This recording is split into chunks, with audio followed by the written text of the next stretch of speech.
Hello, everybody, and welcome to the Left Wing podcast. And I know I say this every week, but this week we really do have a lot to talk about. I'm Will Slattery, delighted to be joined in studio by Luke Fitzgerald. Luke, how are you? Good, Will. How are you? I'm doing very well, thanks. Also delighted to be joined on the line by Cian Tracey. Cian, how are things? Good, lads. There was lots of accusations of shouting last week on the left wing, so I've been brought back to bring a bit of order to proceedings. How are you? Lots of accusations. I probably founded in most cases. For some reason, when it's myself, you, and Rode in studio, it can be a bit of a free-for-all. Because I'm acting as both referee and combatant, so it's like not ideal for that. Yeah, you get the best of both worlds. Yeah, in that world, I'm kind of like player ref. So yeah, doing a terrible job. It went off the rails a little bit last week, but hopefully it's a lot more civilised this week. We've so much to talk about, as I mentioned there. Munster 31, Leinster 14. So much to unpack from that game in Croke Park on Saturday night. What a win for Munster, what it means for Leinster, what it means for Ireland with the All Blacks game less than 2 weeks away now. Ulster had another big win, this time against the Sharks with 13 Springboks in their starting team in Durban. A fantastic victory there. Connacht came up just short against the Bulls on Friday night. A fair bit of incident. Good though, they were good though, yeah. Fair bit of incident there as well. But Luke, we'll start with that Munster-Leinster game in Croke Park. Like, what an ass-kicking it turned out to be. Like, I don't think anyone forecasted it would be such a comprehensive win for Munster, that they would, stand so resolute in defence and hold Leinster out for such a long period of time. Like, Leinster scored early doors and didn't score again until garbage time with the clock in the red. Jack Crowley, Tadhg Beirne leading the charge in the pack and behind the scrum. There was so much to like about Munster. Like, I don't know where you want to start with that game. Like, what kind of jumped out to you just from how the game unfolded? Why were Munster such comprehensive victors in the end, do you think? Well, you see, comprehensive was probably, I would say on the scoreboard, yeah. I thought a lot of the damage was, I think a little bit was quite self-inflicted by Leinster. Like, I thought they were very, very loose with the ball, didn't show much respect to, I thought, the Leinster team, or the Munster team at the start of the game. So many drop balls, so many unforced errors in terms of offloads, when they were in pretty decent positions at times, and they had a decent amount of pressure at various times as well, and they just kind of coughed it up. I thought they looked like a team that... So I'm taking that tag. I think it's a little bit softer than actually what occurred. Munster definitely deserved victors. I think it looked like a lot of guys who hadn't played rugby yet. Sloppy body positions at rucks, sloppy with the ball. Looked a little bit like there wasn't much of a pep in the step, maybe kind of fitness levels. As I said, it's their first kind of run out for a lot of guys, their first proper run out really for a few guys at least. Munster, I thought, were excellent. I mean, they were so good. They picked off the opportunities brilliantly well. They survived. I mean, they were under a little bit of pressure at the scrum. I thought they did well there to kind of survive. And I thought their ball handling under pressure, some of it was fairly speculative, I'd say. Like a lot of passes at the back and stuff, but some of it was really, really lovely. I thought Tom Farrell, we were kind of talking about him during the week and saying, why doesn't he get more kind of recognition or whatever? Oh, I thought he was outstanding. I mean, the little tip over the top.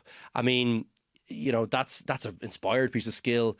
I thought he had some lovely offloads at different times. He had some lovely tackles as well. I was really impressed with him, and he kind of led the line nicely for Munster. I thought Jack Crowley led the line brilliantly well. And I thought they really dug in defensively, and they actually looked quite comfortable for large periods. I think if you ask me, I was having a conversation on the car on the way in with a pal who was rugby obsessed. And I thought one of the things when I was thinking about, and I'm going back to Leinster again, which is going to piss people off, but I thought they played the game the wrong way around. So I thought they played very direct once things started going wrong for them. Like when the offload, once they kind of said, "Oh, hang on, we're in bad shape here. When you just hang on to the ball, go through some phases." I would have played that way and be more direct with Munster at the start of the game and hung on to the ball. Like Snyman, I mean, he made some brilliant inroads in the contact, but then forcing silly offloads, sometimes just sticking up the jumper a bit, and lots of other guys were kind of doing the same stuff. So jumble of ideas there. I will say one thing, I didn't think Prendergast was the issue in the weekend, and a lot's been made of the head-to-head there, and certainly Crowley came out on top and was very, very good, but Prendergast I actually thought was decent enough. I thought he physically kind of fronted up for the most part, which I was pleased to see. So he has that in his game, he's well able, but just I thought a lot of the pieces around him I didn't think helped him out, and they looked kind of rusty to me, and Munster took advantage brilliantly well. So that was the story of the game for me, really. Yeah, we'll kind of hone in on a couple of those different things you mentioned there in a minute. But Cian, I suppose from a Munster perspective, I know you were writing about it kind of a lot was made pre-match about the Ireland squad representation, 21 Leinster players, 4 Munster players, only 2 of the Munster players who were picked in the squad were actually playing at the weekend, Jack Crowley and Tadhg Beirne. And you were kind of writing about how kind of, I suppose, maybe that kind of fueled them. Shane Daly post-match was kind of like, we delivered a statement to Irish rugby, which I love that. Like, that it was kind of clearly part of their pre-match. Like, it was probably the easiest talk Clayton McMillan had to give. He probably didn't feel like he had to do too much to push the buttons, I'd say, during the week. Do you think that was a massive factor? Do you think that played into how kind of good a performance they produced? I definitely do, because I think Shane Daly, when a player does a post-match interview like that, Will, particularly on the pitch, the thoughts are pretty raw in his head. Now, it helped that he was talking to his old mate Simon Zebo, so he was probably even a little bit more honest than a lot of players would have been in that situation. But I totally agree with you. It was great to get that insight. And I thought Clayton McMillan spoke really well in the press conference as well. Like, he gives you little nuggets along the way over the last few weeks, the first few weeks of the season, like, Munster becoming the hunter, not the hunted, that, he believes that you can tell a lot about a team's soul by how they defend, and all of those aspects, I think, were on show for Munster. And look, Clayton McMillan is obviously the one who's going to get a lot of the credit here. He's won 4 out of 4. They've been very good, particularly in the Leinster game, the first game of the season. They kind of found a way to win in the 2 games in between. But for me, it wasn't just Clayton McMillan. I actually thought it was a success of a combination of all of the coaches coming together. So I thought Munster's attack in the first half in particular, and actually for the bonus point try that they scored, was exceptional. Obviously, the standout moment is Tom Farrell's try. What a beautiful set-piece move that was, designed, I'd imagine, by Mike Prendergast. Mossy Lawler has taken on more responsibility around Munster's attack, particularly off set-piece strikes from the scrum. He's working on skills as well. The line out to set that move up had Alex Codling's fingerprints all over it. So I thought their attack was very good. They picked and chose their moments really well. And then in the second half, that's as good as a defensive performance I've seen from a Munster team in a long, long time. And again, I thought it had Dennis Leamy's fingerprints all over it. He had spoken last week about, we need a bit more venom and violence in our double tackles. And wow, I thought his players really delivered that in spades. So I think from a coaching point of view, it was a massive success. But I also thought from pretty much 1 to 23 it was as well. Like, Luke is touching it there. Obviously, Tadhg Beirne and Jack Crowley were the 2 standout players. But I thought guys like Finian Wycherley, I'm not sure if I've seen him play a better game in a Munster jersey. He was outstanding. He was calling the line out. Really took the fight, I thought, to Leinster. And he kind of showed a lot of that when he first broke onto the scene and got capped a few years ago by Ireland, and maybe went off the boil. But Munster really rate him highly, and he fully justified the faith that was shown in him.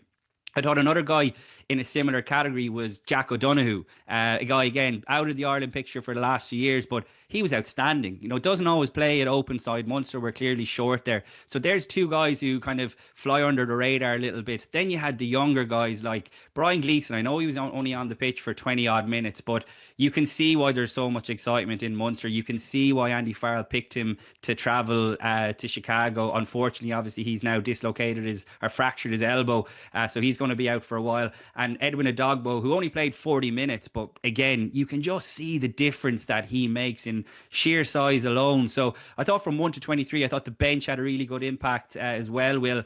I thought Ethan Coughlin was excellent at scrum half, and I have to put my hands up. I thought Munster would really struggle without Craig Casey in this game. And again, like, I know he's only 22, is he, Ethan Coughlin, comes through the NSRFC club, like, worth giving them a shout out, because they've done brilliant work over the last few years. Tony Butler is another guy coming through the same pathway, but I thought he really stepped up in a massive way. Look, brilliant moment to have the intercept try, a moment that he'll never forget, but he kind of recovered from a few early nerves, I thought, through a few loose passes, and was very, very good. So I just thought on the whole, it was just, I know Munster won the URC in 2023 and they were brilliant and they beat Leinster in the semi-final, but as a complete performance, that was up there for me in anything they've done in the last, I don't know, I can't really remember a more complete performance than that. I'm glad you said that, actually, because I was thinking the same thing, but I thought, God, is it a stupid thing to say that, like, a regular season win is a better performance. But I agree with you.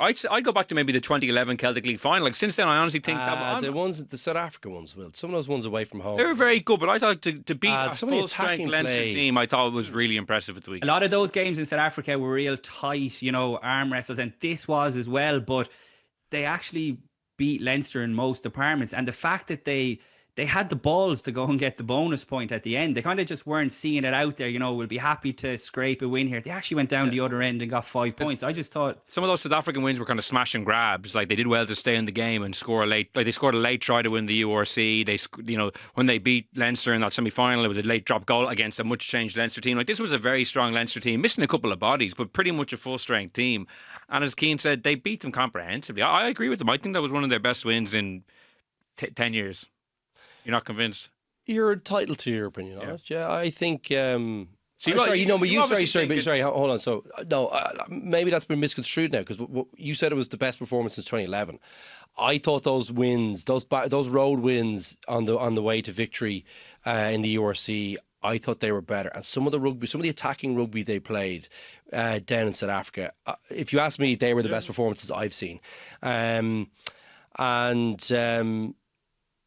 Yeah, no, I think I'd stand over that. I thought it was a brilliant performance. I really thought it was excellent. I'm not arguing with the quality of the performance, and I think I don't want some of the things I said about Leinster to kind of take away. I'm probably defending them a little bit because I think they've been fairly, they'll beat themselves up, I think, but they've been beaten up fairly badly, I think, in some of the kind of commentary after the game. Like they're far from a foregone. Like they'll be back, and I think they'll get better as the season progresses. They have a challenge now because it's going to be I think their selections will be fairly bit part because of how many they have in the Irish squad over the next couple of weeks. So it'll be challenging for them to get up to speed quickly. And that'll be, I think, their biggest challenge. I think Leinster will be thereabouts at the end of the season again, and they like full squad with miles in the clock. I still think they're the best team in the country. Now, Munster, I think, have taken a step forward. They'll get huge confidence from that. I'm always a little concerned when I see a team celebrating that hard after a fourth round victory. You could see it meant a huge amount to them, and that's fine. I would have kept that for the change room. I think on the pitch, I'm always concerned about that. I look to go back to the performance. Over celebrating Munster. That's what your takeaway is. I thought they were. I thought they did a little bit too much. Yeah. Does that not just show though, Luke? Like they have taken a lot of pain over the last few years. I mean, you even look at Gavin Coombs and Sam Prendergast at the end, and you could kind of hear what Coombs was saying to Prendergast on the ref mic. It sounded like to me anyway. He was saying, "Oh, you weren't too shy in saying it to me down in Thomond Park." So there seems like there's been a fair bit of niggle, and Munster had been on the end of some really tough defeats, and I just thought, like, it just showed what it meant to them to go up to Croke Park to beat a team that was stacked full of Lions, stacked full of Ireland players. And I don't know, I know what you're saying, but I like to see that, I have to admit, in a team. It shows what it means, and it shows the rivalry is still alive and kicking. You see, for me, what showed it was the 80 minutes. That's what showed it to me. Like that, I would much rather that they kind of brought that. If they just kind of been calm. I always love that Barry Sanders. Barry Sanders kind of quote around, like when he scores a touchdown, like just, he never really celebrated. He was kind of famous for never really celebrating after he got a touchdown. It was always because he wants to, it looked like he expected to be there. So I always feel like I would have been a really nice statement from me that they just kind of, shook the hands, got off the pitch and did the big celebration. Of course, do the big celebrating amongst themselves in the change room, Cian. I'm not saying that.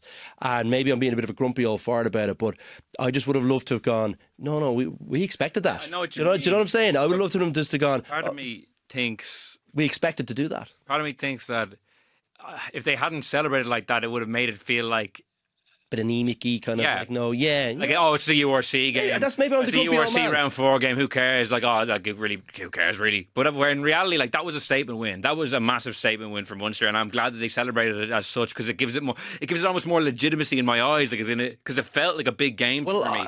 And if at the end of the game it was just shake hands and it's all gone off the pitch, I was actually glad that Simon Zebo was kind of like running around chatting to them. Like, it gave it a bit of a buzz that I felt watching it. Like, it felt like a massive game watching it. Like, these felt like massive moments for Munster and Tadhg Beirne and Crowley's performance. It felt like a big deal. Like, and you're just saying, like Leinster, it's early season, like kind of waving it away. And I think that, I think that's letting Leinster away with it and kind of delegitimising Munster's achievement. I thought that was That is a big way to No, but describe it. No, I haven't. Your whole first answer was basically the Leinster were undercooked, and look, they'll be at the end of the season anyway. They will be. If Vander Fleer played last weekend, James Lowe played. Like, there's a lot of guys who did play last weekend. Some of them didn't, but a lot of the guys had played. Like, it's not as if every single guy was playing for the first time. Yeah, and I think that's a very strong way to describe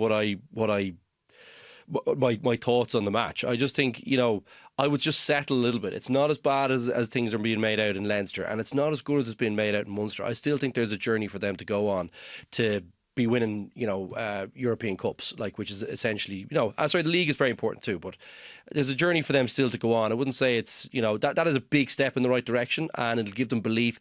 I'm sounding like grumpy, but I always remember when I'm thinking about change rooms I was in, I can think of someone like a Shane Jennings or a Dricko or a Leo going, look at those lads out there, we'll get them again. Do you know what I mean? I would just love to have just been we expected to do that. Let's get off the pitch and let's, of course, celebrate after the match, but just a little bit calmer. I think it would have looked like a team to me, it would have looked like a team that expected to do that. But I can remember when the shoe was on the other foot in the mid-noughties when Munster were the top dogs and Leinster beat them in a couple of league games before they made the European breakthrough. And those games were definitely treated like big milestones and were celebrated with gusto by the players at the time. Never as big as that in the pitch. Never.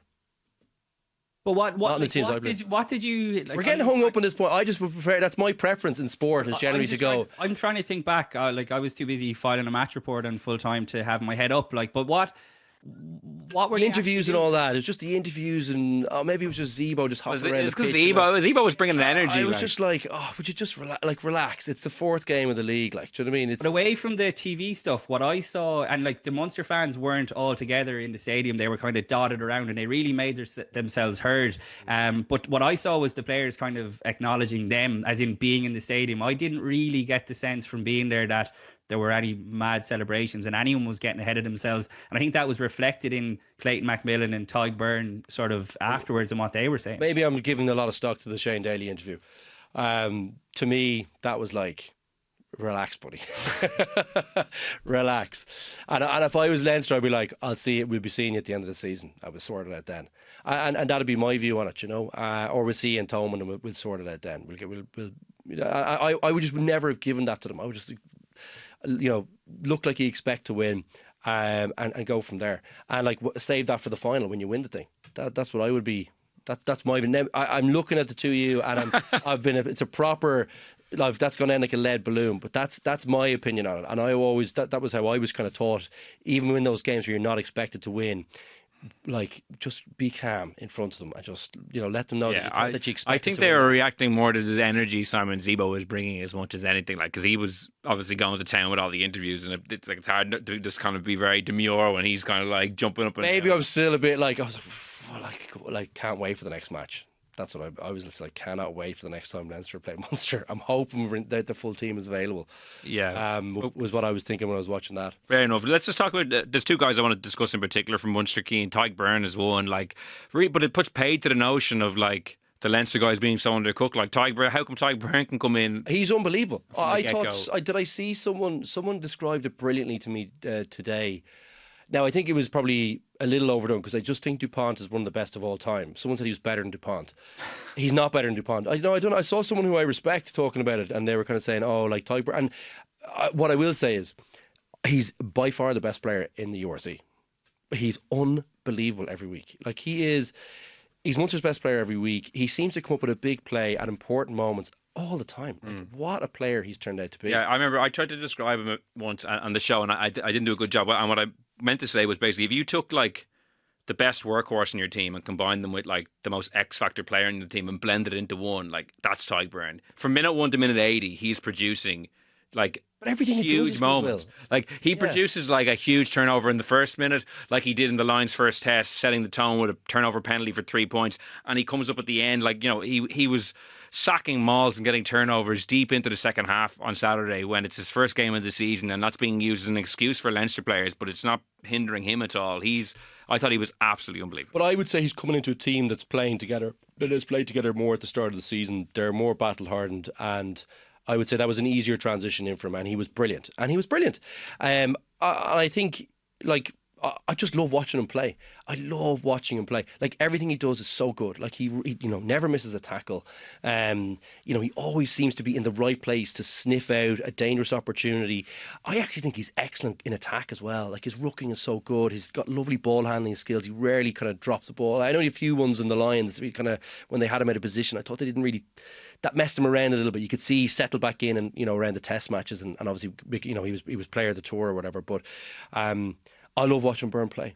I just think he's a proper competitor. He kind of reminds me a little bit of, and this is the highest praise I could give any rugby player because I think he's the best of all time. But I think he reminds me a little bit of Richie McCaw. Just how he competes. He's always competing. Always, always, always to the very last minute. He's so fit and he's clever around the pitch. He just finds himself in the right positions all the time. It flies in the face of what I said about Dupont because he's certainly not as good as Richie McCaw, but he's right up there for me. And he's probably the best player in the URC. Yeah, and I'd love for him to get the chance to captain Ireland against the All Blacks if Caelan Doris isn't playing, which it looks like he might not because as he recovers from injury, they're going to have to pick a new captain. I think he... But if they just... I thought it looked like they announced Doris as the captain.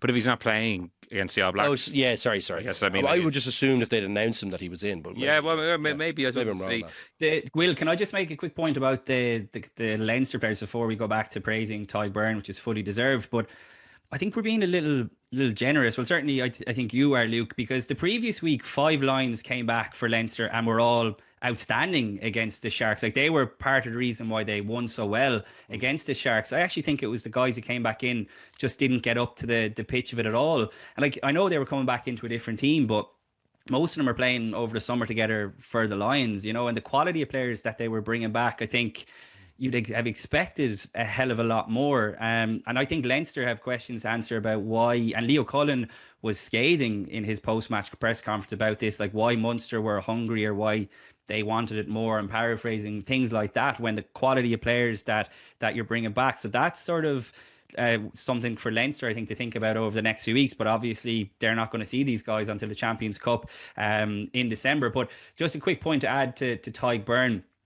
In the post-match press conference on Saturday, he just casually mentioned the fact that he had elbow surgery after the Lions tour. Now, as far as I'm aware, that was not public knowledge at all, which he offered up freely himself. So he actually missed most of pre-season when he came back into Munster after the Lions tour. So he had played obviously he played no rugby, but he had been involved in very little pre-season rugby, and to have an operation on your elbow to come back and deliver a performance like that was truly, truly exceptional, I thought. And I thought he really led well as a captain as well. I thought his interactions with the referee were very good, because I think that's been an area that he really needs to work, and I thought he was excellent in that regard too. Yeah, I'm glad you mentioned that. I thought he was brilliant. You could tell, and it wasn't aggressive. It was, just you felt like it was the right time. The referee wasn't brushing him, he was engaging, which always tells me that there's something there, or that he's actually going, okay, well, this guy's coming to me at the right time. He felt like he, that there's a feel and a kind of feel aspect to that about approaching the referee that I don't always think the Irish captains have maybe got right at times. So yeah, it might be something in that, Will, in terms of the Irish tour. So look, the one thing I would say to defend against the Leinster comment is the Sharks just lost at home with 13 internationals to Ulster, and Ulster improved, but they're not great. So I'd say, maybe Leinster were maybe a little bit in the comfort zone about how far along they were after the Sharks game, and got a little bit too complacent. And that would definitely feed into what I saw at the start of the game, because to me it looked like they thought they were going to just stroll in there to Croke Park, walk over the Munster team, and that there wasn't going to be a dogfight.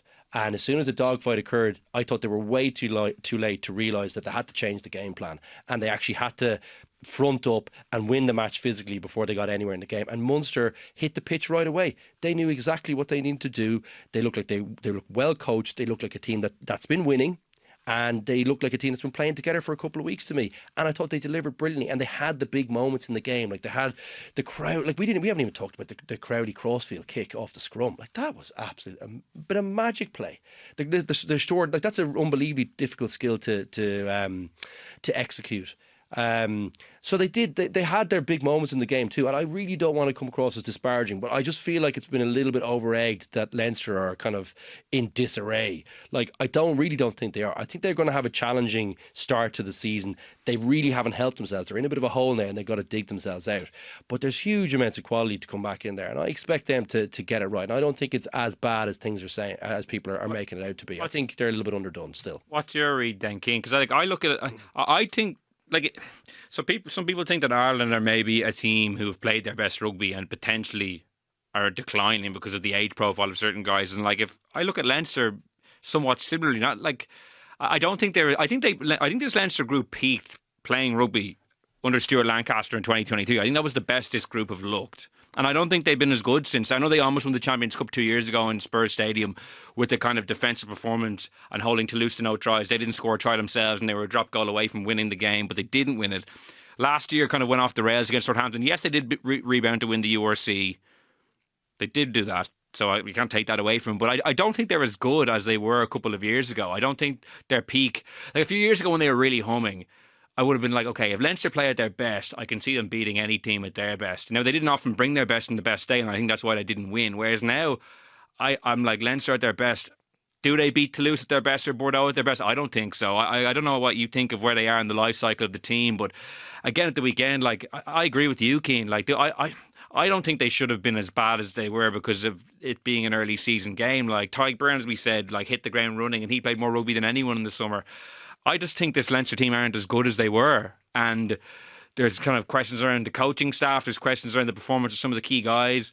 Even if you just look at the personnel, they're not as good as last year. Jordy Barrett walked out the door, and they ended up not really using him in the semi-final, but he walked out the door. You have Rico Ioane coming in. People don't really know yet where he's going to fit in. I just look at the team and I don't think their Champions Cup window is closed because they have so much quality still to compete, but I definitely think the window is closed down towards the windowsill as it was maybe 2-3 years ago when I thought that it was just a sense of them getting it right in the day and maybe harnessing their nerves. Now I actually question whether they're good enough to win the Champions Cup, which I didn't before. You're right, you didn't. I was just going to say I'm preempting our Champions Cup preview chat, which for God knows how many years you said Leinster my tip to win it this year. So it sounds like you're not going. I didn't tip them last year.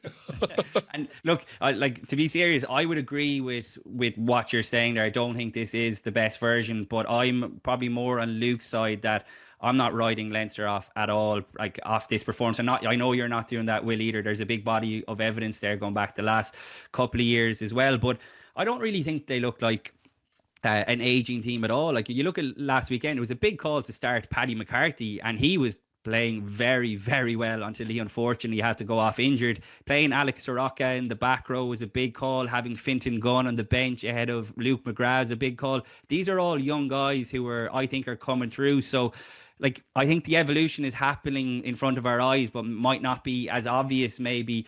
And to go back to the game itself, I think Luke is spot on in what he's saying, that I think Leinster fell in love with themselves a bit after they went 7-0 up, because I wrote it in my match report, as I was watching Leinster win 3 scrum penalties from the opening 3 scrums to maul Munster over the line for a pretty handy try from a Munster defensive point of view. They'll be really disappointed with that for Ronan Kelleher's try. They were winning the contacts, and all of a sudden you're going, yeah, I've seen this movie before, but Munster ripped up the script, and that's when Leinster started getting really loose, and Snyman was embodied that looseness. Now, I'm very slow to go kind of hard on that, because that is his USP, and when it works it's fantastic. But I think back to the Northampton game as well, and there was elements of that where he did the same. He did the exact same. Yeah. Sometimes he just needs to carry the thing, But he had a few brilliant carries, guys. If you took Cian, that's what, if you looked at he was the point I made at the start of the game was that I would never take that away from him. I completely agree with Cian. Is so on the money about his USP, but you still have to he's such a big man. When he puts the shoulders down, gets parallel to the ground, just punches through. He can punch through gaps that no one else can too, and just hang on to the ball, get a quick one, let someone else get the idea. He actually started doing that. Sorry, Will. He actually started doing that more, sort of as the game went on. And I know he went off early in the second half, but he made a couple of carries. But I think at half time, Leo Cullen, and Jack Nienaber wasn't there at the weekend. Apparently he's back in South Africa for personal reasons, so perhaps that played into, you know, Leinster's struggles during the week. I'm not sure how much of training he would have missed as well, but clearly the message went to go more direct, because like it's that old cliche, you kind of have to earn the right to go wide or earn the right to offload, and Snyman is such a big man that he can get over the gain line, and you just need to pick and choose your moments. And the problem with it was, from a Leinster point of view, was that the offloading just became contagious. Like, I mean, Max Deegan started throwing offloads as well that were never on. James Ryan, guys like this, where that's not usually their game. And look, I'm all for offloading at the right time. Don't get me wrong at all.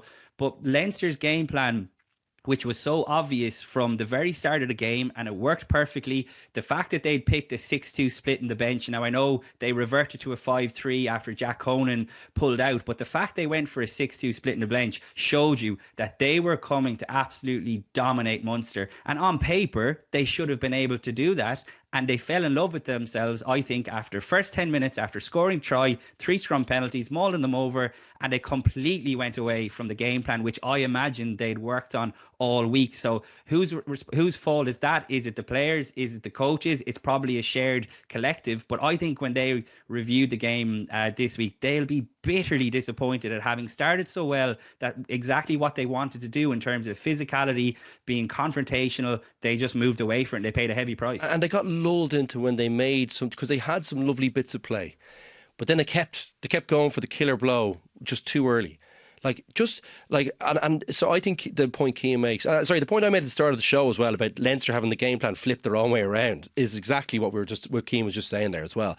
Like, front up and physically win the battles at the start of the game, and everything else will flow for you. The offloads will come. Those opportunities will present themselves at the right time. You don't need to force those things.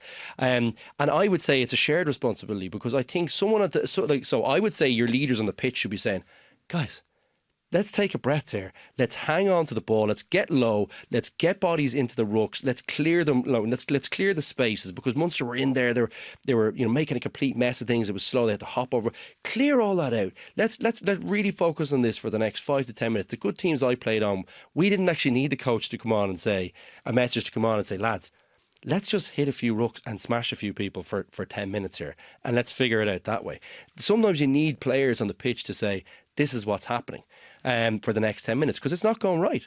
And I think I'm so glad you said that, Cian, because that was my read on it too. And I think it sounds like we're kind of on the same page on that one. So it'll be a tough meeting for them this week. I think they'll get it right. But for Munster, the key thing for them now is I'm not sure, who cares what I think, but prove me wrong on the point I made about being like too excited about that result. Let's see the consistency now that we've seen at the start of the season and kick on from here, because that's what we're all hoping. Because there is so much, when you think about it, they were missing a few players too. Like, it wasn't just Leinster like missing some kind of big names. So if they can keep the squad fit, which we kind of I think is one of the key issues with this Munster team going forward. They can keep the guys fit. There's some youth in there. Particularly in the pack, some young guys will come in who are exciting, they're powerful. Can they drive this team forward now? And they've got kind of good players and keep, that 9-10 axis, all from looking fairly light, all of a sudden you're kind of thinking, well, when Casey's back, they look pretty strong in there. They got some experience. I know JJ wasn't great a couple of weeks ago, but still a very experienced campaigner, and we know he's a good player. And if Crowley can keep, like that intensity, you could see it in the eyes, couldn't you? When he was, anytime you could see it during the game when there was a close-up, or even I think there's a nice still image of him kind of pumping the fist after the game. You could see the fire in the eyes, like he has potential, I think, to be a proper leader, amongst this team. So I'm bullish on Munster, but I'm hoping they can kick on now. That's what I don't want to come across like I'm kicking them. You're just looking at the league table, like they already have a 13-point lead over Leinster. In the points race, and we've seen how crucial that can be in terms of getting home games later in the season. And the trip Munster up last year, having to go to the Sharks at the end of the season. Let's talk about Jack Crowley then, Cian. Obviously, it was the first time Crowley playing against Prendergast. I thought he was absolutely brilliant. I just thought Luke mentioned some of his kicking game, and particularly in the first half, was really, really good. And I just thought he played with this kind of authority or an energy, or he had that kind of bit of bite. We've been talking about his performances prior to Saturday and how we think he's looking fit and lean, and that was on show as well. But I thought it was the best performance of his career. I know he won the Six Nations, but there was no game there where I was like, oh yeah, he stamped his authority on that one. He was great in Marseille, Will.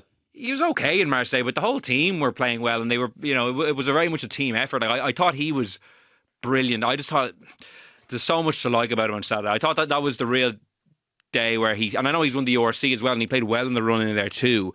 But I just thought there was something about Saturday. Maybe it was an intangible, just the way he looked, the way he acted, the way, as Luke said, the fire in his eyes. He looked authoritative. He looked like an experienced 10 going up against a younger guy. I thought he was clearly looked like, and I actually thought Prendergast, as I said at the start, I thought he looked good.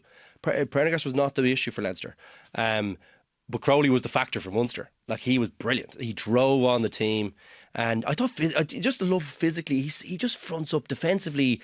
They were running guys down his channel, a few big runs from Henshaw. He was just getting involved in all the right stuff, and had a bit of a swagger about him as well. Cian, I thought. Yeah. I think he made 18 tackles in the end, which is just phenomenal. Now he relishes the physical side. I remember, I think it was Johnny Holland was saying back in the day when sort of he was coaching Con that they were trying to sort of almost hide him in the back line, and he took offense to that, and he was like, I'm never going to have a team hide me again in a back line. And he made it.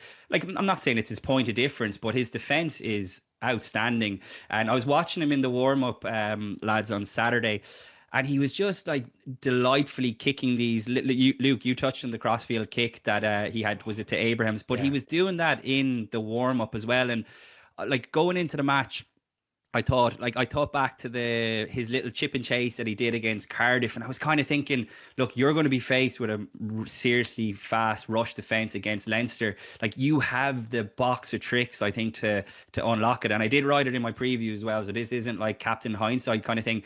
And the way he played and the swagger that he carried himself with reminded me of the Jack Crowley that we saw for the Ireland under-20s. That's how far back I'd go. I know he's been very good for Munster and consistent, but I think he was missing that spark, I think, particularly last year. Obviously, a very tough time.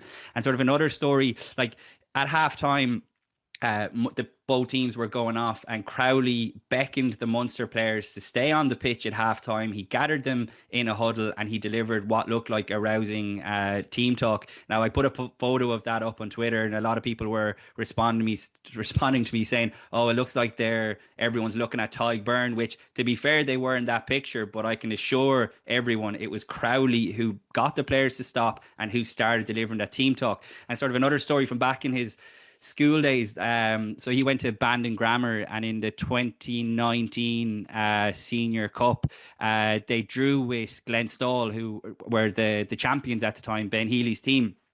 Bandon, not a big team at all. For anyone who doesn't know, they're kind of a small fish in a big pond, but they drew, and the coaches were worried that the players were heading into midterm break, that, their focus would be off. They weren't in school. They weren't going to necessarily be doing the same amount of training.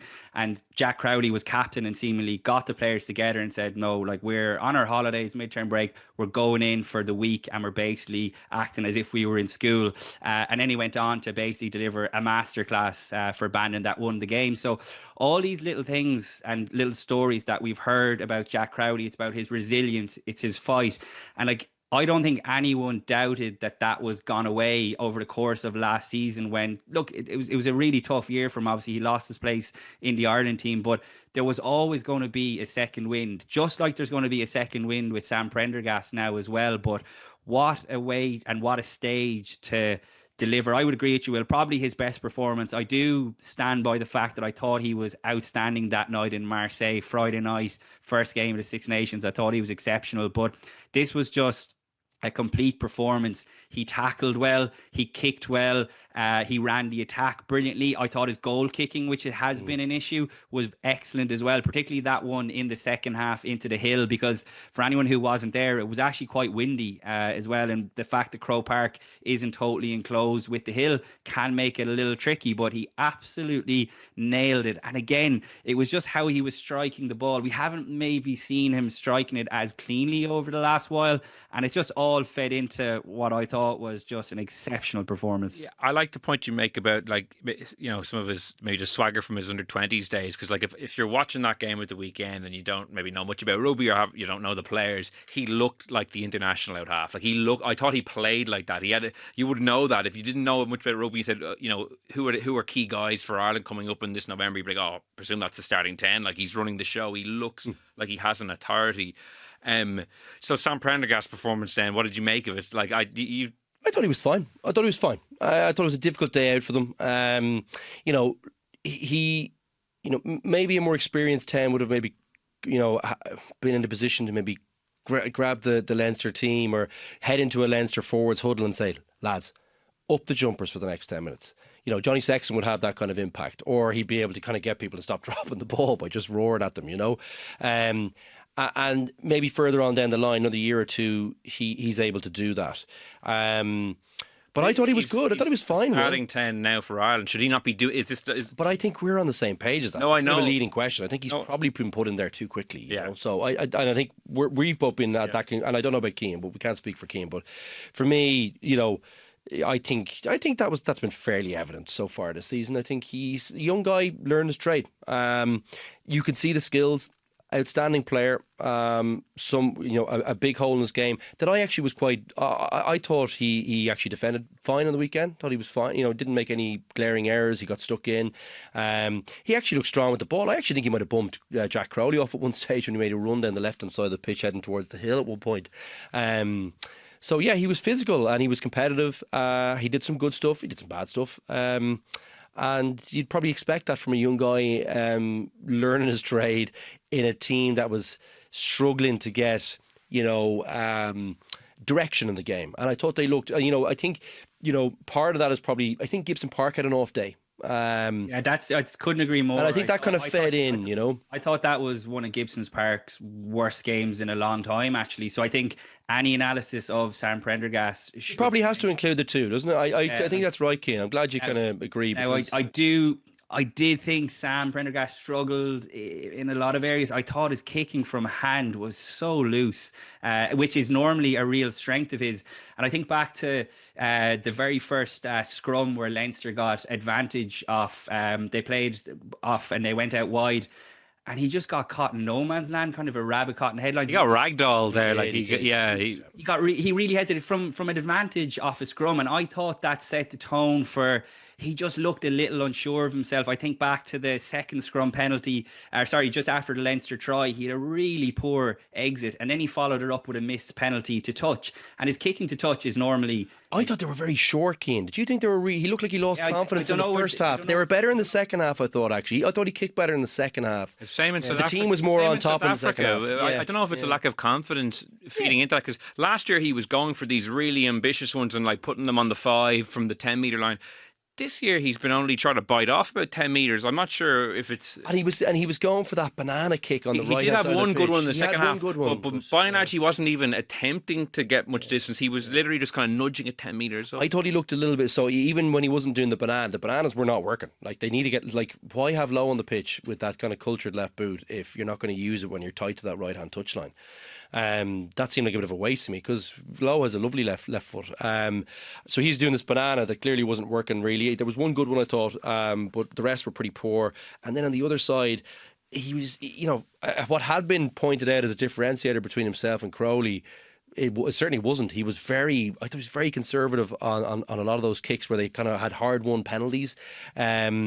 Luke, that to me, I don't know if you lads agree, but speaks to a guy who's just lacking a bit of confidence. Yeah, tightening up a bit, yeah. Because last season when he was in the Ireland team, like this was, you know, one of his USPs, that he was putting the pack in position. They were scoring tries off it, whereas now just looks a little bit tentative. Like I said, that example off the scrum penalty advantage just looks like he's kind of second guessing himself. And look, he's had a tough start to the season. He's still only 22 years old. Like, no, just like Leinster, no one is writing him off at all, but there was a clear winner on the day in terms of the head-to-head, and it'll be fascinating now to see what happens in Chicago next week. Well, it has to, like, it has to be Crowley.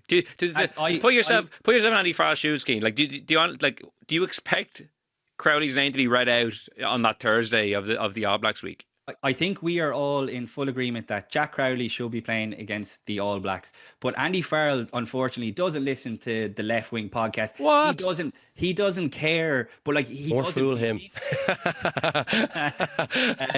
But lads, he doesn't. The point is, he doesn't care what anyone on the outside thinks. So like every like sinew in me, like, and I think most people would now agree that Jack Crowley should start. But Andy Farrell has kind of hitched his wagon to Sam Prendergast to a certain extent. That all I'm saying is it wouldn't surprise me if he doubled down. I don't think he should, but it wouldn't surprise me because Andy Farrell is his own man. I think he's unhitched a little with the Lions tour. Just what Is that out there? I don't think. I think that was a rap on the knuckles for not defending. Yeah. I think it was, and I think he got the benefit of the doubt a little bit. But I think Andy Farrell, no, like Andy Farrell's no fool. Like he's a good. I think he's a good. He's a good sense of players, generally speaking. I think that was I think that was a little bit of an unhitching. That was a little bit of a listen, buddy. You got to get that right. You got to get that defensive piece right. Seriously, I think to pick Sam Prendergast after what we've seen this season and the back end of last season, it would be hard to stand in front of the Ireland players and tell them that that's the best I'd have at the moment in Ireland. I completely agree. I honestly think his teammates would honestly be looking around, being like, what do you have to do? Like it wouldn't be a good message. And I take the point that, are you investing in 2027 or something like that? But like, when it's such a stark difference between how the guys are performing, I don't think Andy Farrell could stand in front of his players and demand like standards and accountability in some ways, and the guys would be like, well, here, like, you know. Oh, sorry, Stark is probably like so. Like Crowley he's had brilliant moments. He's clearly, Stark is probably harsh. Like it's still. Do you not think this period, like Stark is probably. I think we all. I thought the drop goal was brilliant. I thought the chip was brilliant. Was against Cardiff, but like that was a kind of I wouldn't say he ran the attack brilliantly well there either. Like, you know, like I thought his best game was certainly the Munster Leinster game. Crowley was head and shoulders above him. But like for the rest of the season, Crowley looks more assured. He looks physically in great shape. He is definitely ahead of him, and I think that should be reflected in the selections. But I mean, I still don't think so. I may be going back a little bit too far, maybe, because I'm ignoring the summer, like the summer stuff. Ignoring that. But at the end of the Six Nations, remember, Crowley did get his shot to come back in, and I thought he didn't play well. He didn't play that well either. Was a dead rubber. So that'll still probably be somewhere lingering, because Andy Farrell, that's, you know, to me, that was the last impression I would have got of Crowley in an Irish jersey, because I scrubbed the stuff in the summer, to be honest with you. So I don't think it's Stark, but he's definitely ahead of him. And that was he stamped that home with a bit of authority on the weekend. I would say that battle is far from over. I'm not saying you're saying it's over, but Stark just feels like a harsh way to describe that. Look, and I'm looking at it from, so like we go into November now, and then we come back and we have that you know, great block of club action. Like for me, live selection for that first Champions Cup game between Harry Byrne and Sam Prendergast. I really don't see why Harry Byrne wouldn't be right in contention to start that first European game. Need to see more from Harry Byrne. We do for sure. Like, and they're playing Zebra at home, so I'm sure he'll probably look unreal. Maybe Bernard Jackman gives a man of the match again to stoke that out half debate. Well, I think did Bertie coach him in Michaels? I have a feeling he might have. I don't think so. He was gone by then. Well gone. Casper Gabriel scored a great try for the Leinster A's against Munster A at the weekend. So he's coming fast down the track as well. But like just to be clear, Will, like I completely agree with you. I just like Andy Farrell is just like such his own man that like, in a way it wouldn't surprise me. But I think it would send out like the proper message to every single Irish hopeful that you're picking a guy on form. So like look at Tom Farrell, for example. He's now been called up to the Ireland squad because there's injury doubts over Henshaw and Bundyaki. He was one of the best players in the country last season. Like, this has been wrecking my head for the last kind of day since he got called up. Like, I assumed when Tom Farrell didn't get called up on the summer tour off the back of an exceptional season that it just was never going to happen for him. The Ireland coaches had moved on. Like, even at 32, they felt like he was a little, and I'm using bunny fingers, too old. But like, what a wasted missed opportunity it was not to cap him in the summer, to get him up to speed, and then you could use him in November. Whereas now they're bringing him into the squad again. It's fully deserved, but they did like, it's very frustrating because I think like I understand the caliber of players that are ahead of him, but you have to reward form. Yeah, like I go back to Jack Crowley, and I'm not saying that Tom Farrell. Did you think Farrell was like? Yeah, I feel like he's improved. Yeah, but like Munster weren't great last year, and I thought he was good in attack, but I didn't think he was great in defence. Defence is definitely, I agree with you. I would think he deserves to be in the squad now because I think he's been defending really well. I know, because I always think he's been good in attack. He doesn't look like he's moving that fast to me. Doesn't look that deceptive, but he generally beats a few guys. He has a nice passing game. He's a lovely offloading game. Like, I think he's a lovely player going forward. To Cian's point, if you're bringing him in now, why wouldn't you brought him in the summer? I'm just told you because I didn't think defensively he was good enough. And I think he got Munster's Player of the Year. He did, yeah. He was. He did. Like I think we like, and again, has his defence changed so much in three matches? Well, I think it's looked really good. He only played 2, I think, Will, didn't he? 2, I think he looked good. So he was really good in the weekend defensively. I thought he led the line really, really well. I thought he was himself and Crowley. I thought were brilliant in there, just from an Irish perspective, But I'm sorry, I'm just using Tom Farrell as an example of how form should be rewarded, and it just felt such a missed opportunity with so many guys away. Robbie Henshaw was injured. Obviously, you had the centres away with the Lions. That in terms of succession planning, why didn't you get him in on a development tour that he would have known the plays, he would have known the calls, and now he comes into November if you need him, and he's up to speed. So does age play a little bit into that, Cian? Sorry to interrupt. But he's there now. So like, if for the development tour. I'm just talking about for a development tour. Does the age come for a guy who'd never been capped? I think, and off the back of his season, I absolutely think you could have brought. Stuart McCluskey went. He's younger than McCluskey, but McCluskey has Irish caps, and they were lacking leadership. So Farrell is coming in as a rookie, but he's also an older player. Like that to me, why would he be like Billy Madison? McCluskey. So sorry, my point is that those guys have caps. If you're going on a development tour, you bring guys who have a little bit of experience, who have been in the squads for a long period of time. Do you bring a guy in for his first cap when he's at his age? Like, do you bring him in for a development tour? No. Like, I think it's the right time to bring him in now. I don't see, like, those matches are kind of irrelevant. Like Spain and Georgia are good, but Spain. Camp. I don't know. But he's been in camps, so like I don't know. It feels to me like he's going for a long time. Going for a development tour is a bit like I don't know, but I just go like, and I'm not saying, again, just to clarify, I'm not saying Tom Farrell should be starting against the All Blacks. The caliber of Ireland centres are very, very good, but I think it rewards form. And I go back to Crowley, if he starts next week, I think that sends out the right message to everyone else trying to break into this Irish team. Yeah, I can't argue with that last point. I agree with you, Cian. We actually could fill another hour on Leinster and Munster, but I do want to get to the other provinces as well. So unfortunately, any other talking points Leinster Munster related will have to fall by the wayside. We gave a good 50 minutes to it, so I like to be fair, but I want another 50. So yeah, you mentioned Ulster 34, Sharks 26. This was a great little taster before the Leinster Munster game. Again, once I saw the Ulster team sheet, there's something about these team sheets when they're releasing on Friday. I'm just getting more and more bullish about Ulster and the way they played. Like, the Sharks had 13 Springboks playing. They had like a full Springbok front row. They had Eben Etzebeth, they had Sia Khaleesi, they had Andre Esterhazen in the centre, they had Mapimpi, like they had Ethan Hooker, Van der Merwe. Like, it wasn't some joke of a team, and Ulster won and won well. Like, raises all the questions with the Sharks. So, like, I'm sure they're the same questions over and over. The South African version of the left wing, I assume, have spent 50 minutes talking about how the Sharks are just like the biggest disgrace, tearing their hair, absolute disgraces. But from an Ulster perspective, like, brilliant. Again, really, really good. Same thing as Munster. Can they keep the guys fit?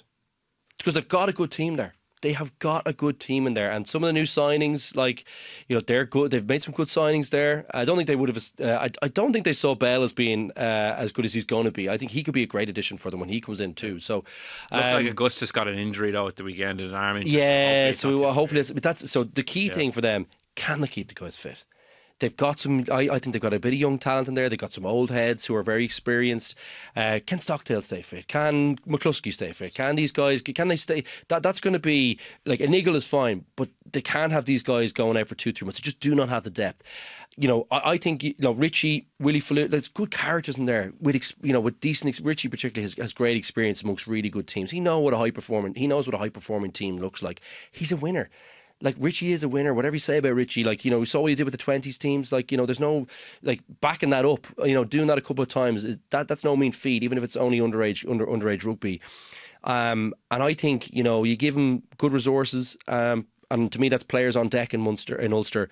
You'll get you'll get these results, and then it's just, can you keep the consistency? Can they make Ravenhill a fortress again? It looks like they're starting to do a few of these things. So, key thing, I'll come back again. I hate to do the repeater. Can they keep the guys fit? Michael Lowry looked really good as well. Sharp. He looked really sharp a couple of weeks ago as well. He was a real handful. 15 points out of 15. They've one game less played than everyone else because their Edinburgh game got cancelled. I want to throw out Jacob Stockdale at 15 against the All Blacks. He's got a cannon of a boot. What do people think about that? Cian, you put up the jury questions that we're filling out for later in the week, and I put Jacob Stockdale in at number 15. I think it's a wild card. He started there at the weekend. I know aerially he's not. It's probably maybe still a little bit of a question mark. He has a mistake in him. I accept that, but I want to roll the dice. I think he would be a great X-Factor pick. As Luke said, has a really good left boot. He's looking big and powerful and strong. Always does those. Like a back three of like Stockdale, James Lowe, Tommy O'Brien. Like that looks like a real powerful, pacey back three to me. The All Blacks won't be expecting it. Now, I do think there's a capacity for it to go wrong and for them to maybe pick on him and pull him around a bit with their kicking game. But I also think there's a capacity for it to go really right for Ireland and something really powerful to come out of it. I don't know. What do you guys? I don't love the distribution piece with. So I'd say it's him or Osborne because Mark. I thought Osborne was. Sorry, now I'm going back on myself here. Now I thought Osborne looked really good against the Sharks, but we just don't know what that means now. But his passing, I thought his passing was really good.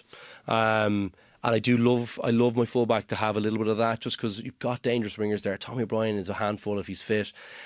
Stockdale is an option. I think he's a live option there now. I think so. I think he is after the weekend. How about you, Cian?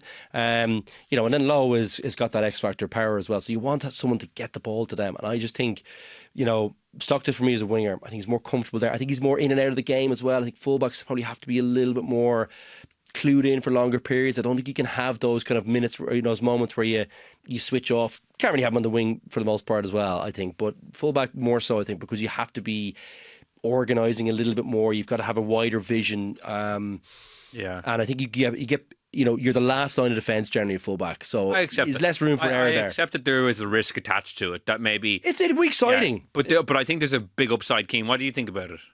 Yeah, I actually agree with both of you there. I think he's definitely an option, but I think all things being equal, I'd be stunned if Andy Farrell doesn't pick Jamie Osborne at fullback against the All Blacks. He's delivered for him. Think back to South Africa last year. I agree with Luke. I thought he was excellent there. I don't think it's his best position long term. I think long term he'll be at 12. And yeah, look, I've been really impressed with Stockdale. When he went off injured in the summer tour, I was thinking, God, he's going to be facing a long spell out again. But I don't know, is he on the same S&C program as Jack Crowley or what? But he looks in great nick. But again, those defensive lapses are still evident in his game. I think back to when he dropped the kickoff there a few weeks ago.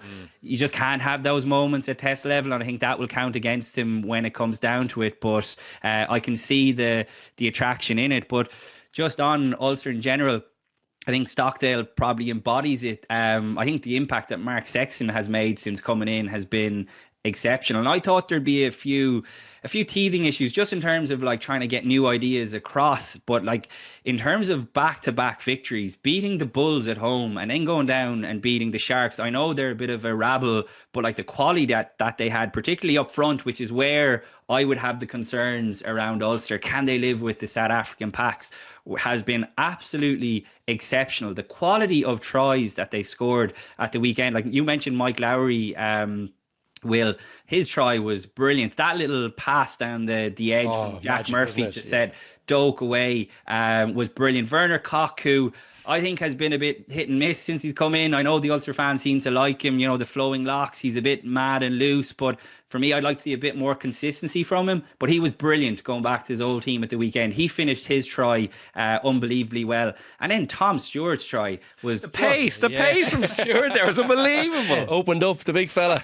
But I think Mark Sexton, has given the Ulster players that license. They look really confident in attack, and I think the pack have been brilliant. I think Ian Henderson has had a really strong start to the season as well. And like it goes back to Luke's point, if you can keep these guys fit, because Henderson has been so in and out over the last couple of years due to injury, but you can see the value that a guy like that brings if he can stay fit. And you're right to highlight Augustus. They'll be really hoping that that's not a long-term injury, because you could see he was in a sling at the weekend. I think the latest Ulster squad update said he was being assessed, but I'd be stunned if he was playing this weekend after being in a sling on the bench at the weekend. And then Angus Bell to come in after November as well. So if Ulster can maintain this, they're playing the Lions, aren't they, this weekend?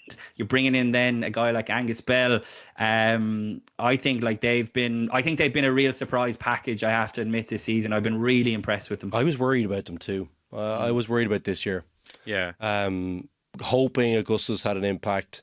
But the Bell thing coming in, love the sound of that, and if they can keep those, and the big players have stayed injury free so far, I think that's key. Yeah, the Lions will be a tough one, because Stockdale, Henderson, Timoney, and McCluskey are all gone to the Ireland camp. Augustus is out, so might be one game too far. But then they have a 3-week break, and maybe if Augustus can get back fit after November, Bell comes back. I think Nathan Doak as well, I think, has been playing really well. I just want to highlight him. Like, Caelan Blade is the third Ireland scrum half in there at the moment. So there's definitely an opportunity there, I think, for someone to force their way in, maybe for the Six Nations. And I've been very impressed with Nathan Doak. So yeah, they have the Lions away. I think clearing the path is probably good for him, Will. I think Cooney gone. Yeah, the job sharing with Cooney is always difficult for a younger player. You want to have a little bit of clarity about what you're going to get each week, and if you can do that, teams, the team gets used to, because he's a different player to Cooney as well, and I think part of he has to be confident playing his game. He's a kind of high skilled player to me. Do you know one of those players, a bit of a Ruben Pienaar feel? We were talking about it a couple of weeks ago.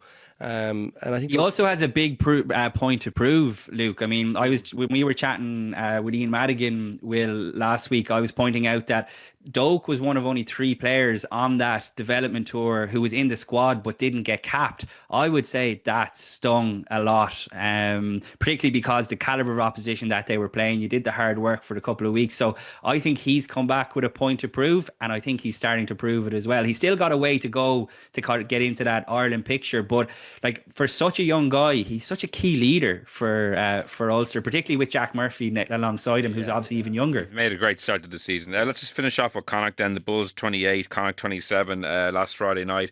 Matt Hansen scoring a try with just almost the last play and getting injured. Bulls scrum half sliding in on him I know that's my pet hate. A lot of times. I don't know if he caused the injury because he kind of slid into his upper body and it was his foot that got injured, but it was still a dirty bit of play. Can we please talk about this? Can we please? I know we have done before, but.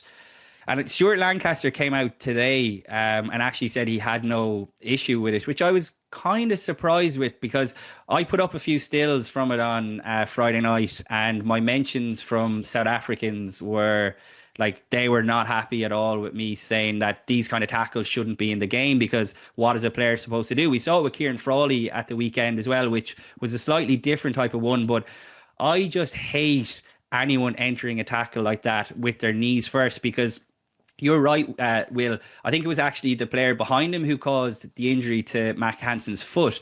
But the way he slid in, the Bulls player, and he could have knocked Mac Hansen out clean into the face. So I just think, en masse, we need to stamp out those kind of tackles at all. Try scorers are so vulnerable when they put themselves in that kind of position. And I understand it's difficult for the defender to try and get in and put your hands in, but you can't go into contact like that with your feet. Sorry, that's just a little rant. It's not soccer. When did it become okay to slide tackle close to the line? I just don't get it. That to me has always been bizarre. I think it should be nearly a red card straight away. It's like a flying kick. I just think it's bizarre. And I know I'm saying, it didn't look like he caused the injury, but it didn't help. I don't know for a fact. Matter. If you see someone going in with a foot, it's like a foot trip, or it's to me, it's no part in the game. It's upper body you're supposed to tackle. It was also Josh Murphy alleged he was grabbed in the groin, the groin area, as the referee said in the first half. Groin is very a polite way of putting it, Will, the commentators. But there was no Ghoulies. To be fair to the refs on this one, you couldn't see anything from the video, so it was hard to kind of make a judgment and then Josh Murphy ended up getting a red card for lashing out, which, to be fair, Lancaster was being so magnanimous after the game, kind of was pointing the finger at Josh Murphy, and probably right to a degree. He should have been red carded. It shouldn't have been a 20-minute red card. Oh. I mean, that's a red card. Again, like this ridiculous 20-minute red card. Like, you can't punch someone in the head. And like, to go back to it, I think you're right, Will. It was basically impossible for the officials to pick up on it. But all you would say is, and Luke, I'll go to you in this, a professional player, I don't think, would make an accusation like that against another player unless it happened. Not That's Josh all I would Murphy. say. Not Josh Murphy. Yeah, I don't know him that well, but he's not no one's inventing that. No one's thinking about it in a match to just invent that. Like. So the thing that really got my goat about this game, though, was last play of the game. Connacht are down by 6 points. They have a penalty advantage in front of the post. The weather is atrocious. Their kicker, it's this crossing gust wind. Their kicking hasn't been good all night. They go to the very corner and Mac Hansen dives in the corner. You should be taking your penalty advantage and hammering around the post, and then you still have the luxury of going for another top penalty near the post. They even got 2 bites of the conversion because the Bulls encroached, kind of like you against the All Blacks all those years ago. Oh, thanks for that up, and they got a lovely. second bite of it and didn't. But that really, like, one of the things Stuart Lancaster mentioned upon coming in wasn't just the defence and whatever he does in the attack, it was the game management. And for me, that always lets Connacht down, and that was a very Connacht way to lose that game. I thought it was a mad... I disagree, Will. I think it's a mad bit of game management. I disagree. And like you say, their kicking was bad. Sean Nocton nailed a brilliant kick just before it, and obviously had 2 bites at it. I don't know, like, I'll obviously throw it over to Luke. My opinion on it would be, like, there's no guarantee that they will score around the fringes like that. We've seen so much white line fever from Irish teams over the years. We've seen how teams get under and hold a player up. In my mind, you score the try whichever way you can, and then not roll the dice. You back your kicker to make the kick. Now, it was an extremely difficult kick. Cathal Ford was on the pitch. Could he have maybe taken the kick? I'm not sure. But I didn't think that was poor game management. I actually thought their defence looked like the defence from last season. They had a freebie, though, Cian. Like, they had a freebie. Like, they had the penalty advantage. So, like, they could have gone to the corner. There was nothing to be gained, or there was nothing to lose from trying to hammer away the line, because they had it in the back pocket. So I take your point. Like, they needed a try. So if they get a try, is that a good play? But for me, they had the luxury of being able to take, just to risk it around the line, because they had the back pocket of the penalty advantage afterwards. And we saw from how difficult those 2 conversions were. There was the most outrageous crossbreeze. Like, it was. But you can't really play for the you can't. It's But they had it in the back pocket. I know, I do get that part, but I do think you kind of just have to leave it in the kicker's hands and let fate decide. I think you have to try and get the try. If there's a try there to be scored, I know what you're saying. I'm being outvoted. I know you're backstopped. I just feel I would lean Keane's. You got to try, because it's for the most part, a kick is uncontested. Is in. Do you know what I mean? You always give your kicker a chance to have a go at it. Even if you saw those 2 attempts of the win, like he was having to draw it in. He was basically having to start at like 10 metres to the right. Like, it was a 1 in 10 kick, and they had a penalty advantage. Yeah. But look, I've been outvoted. It's tricky. I just say it's hard enough to score. Look, we live in a democracy, so like, I'm not going to push the point any further. I've been outvoted by my two co-hosts. So I've never known that to stop you before. Look, we've almost gone up to an hour and 10 minutes, so we're going to have to leave it there. So unfortunately, we won't be able to dig into any other talking points this week. There's still, I really feel like we could fill 2 hours. That's how much of a good weekend it was, which is always a good sign. And we will be back next week. I know Cian is off to Chicago. Rudd is off to Chicago. I'm sure we'll be catching up with them across all our various shows next week.